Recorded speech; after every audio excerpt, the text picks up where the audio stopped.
ಕೊನೆಗೂ ಮೌನ ಮುರಿದಿದ್ದಾರೆ ನಟಿ ಕೃಷಿತಾ ಪಂಡ. ನೋಡಿ, ಇನ್ಸ್ಟಾಗ್ರಾಂನಲ್ಲಿ ಭಾವುಕವಾಗಿ ಪೋಸ್ಟ್ ಅನ್ನ ಹಂಚಿಕೊಂಡಿದ್ದಾರೆ ಕೃಷಿ. ಇದನ್ನ ಬರಿತಾ ಇದ್ದೇನೆ ಅಂತ ನಾನು ಅಂದ್ಕೊಂಡಿರಲಿಲ್ಲ ಅಂತ ಹೇಳಿ ನಟಿ ರಿಯಾಕ್ಟ್ ಮಾಡಿದ್ದಾರೆ. ಆಪ್ತ ಸ್ನೇಹಿತ ವೈಶಾಖ್ ಕಳೆದುಕೊಂಡ ನೋವಿನಲ್ಲಿ ಸುದೀರ್ಘವಾಗಿ ಪತ್ರವನ್ನ ಹಂಚಿಕೊಂಡಿದ್ದಾರೆ. ನೋಡಿ, ಆಪ್ತ ಸ್ನೇಹಿತ ವೈಶಾಖ್ ಅನ್ನ ಕಳೆದುಕೊಂಡಂತಹ ನೋವಿನಲ್ಲಿ ಇದ್ದೇನೆ ಅಂತ ಹೇಳಿ ಕೃಷಿ ಇನ್ಸ್ಟಾಗ್ರಾಂನಲ್ಲಿ ಮೊದಲ ಬಾರಿಗೆ ಪೋಸ್ಟ್ ಮಾಡೋದ್ರ ಮುಖಾಂತರ ಮೌನ ಮುರಿದಿದ್ದಾರೆ.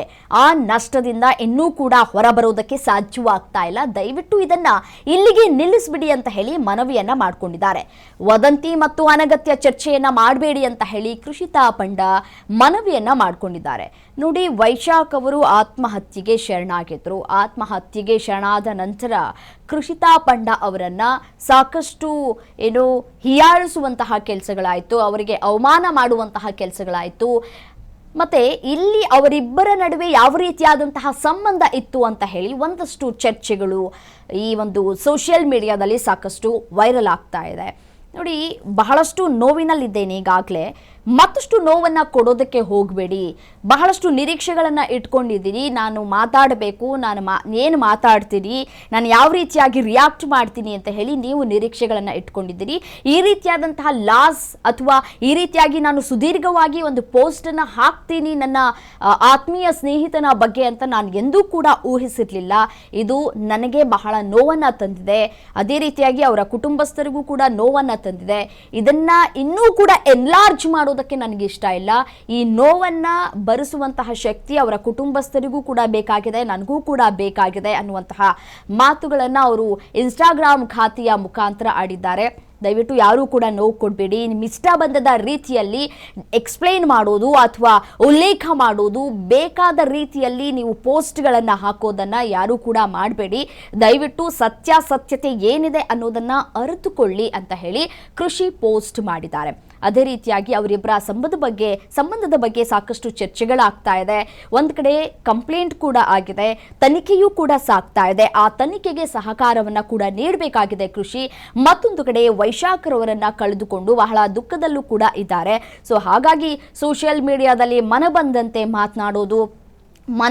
ಅವರ ಸಂಬಂಧದ ಬಗ್ಗೆ ಮಾತನಾಡುವಂತಹ ಕೆಲಸವನ್ನು ಮಾಡಬೇಡಿ ಅಂತ ಹೇಳಿ ಇಲ್ಲಿ ಅವರು ಮನವಿ ಕೂಡ ಮಾಡಿಕೊಂಡಿದ್ದಾರೆ. ಸೊ ಒಂದು ಕಡೆ ಕೇಸ್ ನಡೀತಾ ಇದೆ.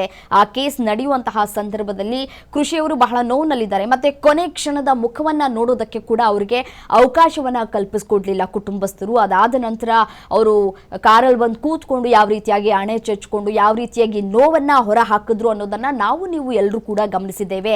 ಮತ್ತೆ ಈ ಹಿಂದೆ ಕೂಡ ಅವರು ಸಾಕಷ್ಟು ಸುದ್ದಿಗೋಷ್ಠಿಯಲ್ಲಿ ಅಥವಾ ಈ ಒಂದಷ್ಟು ಇಂಟರ್ವ್ಯೂ ಕೊಡುವಂತಹ ಸಂದರ್ಭದಲ್ಲೂ ಕೂಡ ಅವರು ಒಂದಷ್ಟು ವಿಚಾರಗಳನ್ನು ಕೂಡ ಪ್ರಸ್ತಾಪ ಮಾಡಿದ್ರು. ಸೊ ಈ ಹಿಂದೆ ಅರವಿಂದ್ ಅವರ ಜೊತೆ ಅವರು ಏನು ಬ್ರೇಕಪ್ ಮಾಡಿಕೊಂಡ್ರು, ಬ್ರೇಕಪ್ ಆದ ನಂತರ ಸಾಕಷ್ಟು ಸುದ್ದಿಗಳು ವೈರಲ್ ಆಯಿತು, ಕಂಪ್ಲೇಂಟ್ ಆಯಿತು. ಆ ಒಂದು ವಿಚಾರಕ್ಕೆ ಸಂಬಂಧಪಟ್ಟಂತೆ ಸಾಕಷ್ಟು ನೋವನ್ನ ಕೂಡ ಅನುಭವಿಸಿದ್ರು ಕೃಷಿ. ಅದಾದ ನಂತರ ಈಗ ವೈಶಾಖ್ ಅವರನ್ನ ಕಳೆದುಕೊಂಡಿದ್ದಾರೆ. ಸೊ ಎರಡೂ ಕೂಡ ಮಿಕ್ಸಪ್ ಆಗಿದೆ ಈಗ. ಸೊ ಹಾಗಾಗಿ ಅವರಿಗೆ ಒಂಟಿತನ ಒಂದು ಕಡೆ ಕಾಡ್ತಾ ಇದ್ರೆ, ಮತ್ತೊಂದು ಕಡೆ ತಾವು ಬಹಳಷ್ಟು ಪ್ರೀತಿಯನ್ನ ಎಕ್ಸ್ಪೆಕ್ಟ್ ಮಾಡ್ತಾ ಇದ್ರು.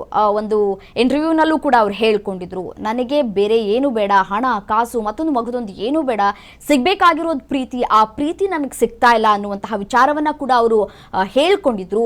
ಆ ಎಲ್ಲ ವಿಚಾರಗಳನ್ನು ಈಗ ವೈಶಾಖ್ ನಿಧನರಾದ ನಂತರ ಒಂದಷ್ಟು ವಿಡಿಯೋಗಳನ್ನು ಹರಿಬಿಡುವಂತಹ ಕೆಲಸ ಮಾಡ್ತಾ ಇರೋದು, ಒಂದಷ್ಟು ತೇಜೋವಧೆ ಮಾಡುವಂತಹ ಕೆಲಸವನ್ನ ಕೂಡ ಮಾಡಲಾಗ್ತಾ ಇದೆ. ಸೊ ಹಾಗಾಗಿ ದಯವಿಟ್ಟು ಯಾರು ಕೂಡ ವದಂತಿಗಳನ್ನ ಹರಡುವಂತಹ ಕೆಲಸವನ್ನ ಮಾಡಬೇಡಿ, ಅನಗತ್ಯವಾದಂತಹ ವಿಚಾರವನ್ನ ಚರ್ಚೆ ಮಾಡುವಂತಹ ಕೆಲಸಕ್ಕೆ ಮುಂದಾಗಬೇಡಿ ಅಂತ ಹೇಳಿ ಈ ಮುಖಾಂತರ ಕೃಷಿ ಮನವಿಯನ್ನ ಕೂಡ ಮಾಡಿಕೊಂಡಿದ್ದಾರೆ.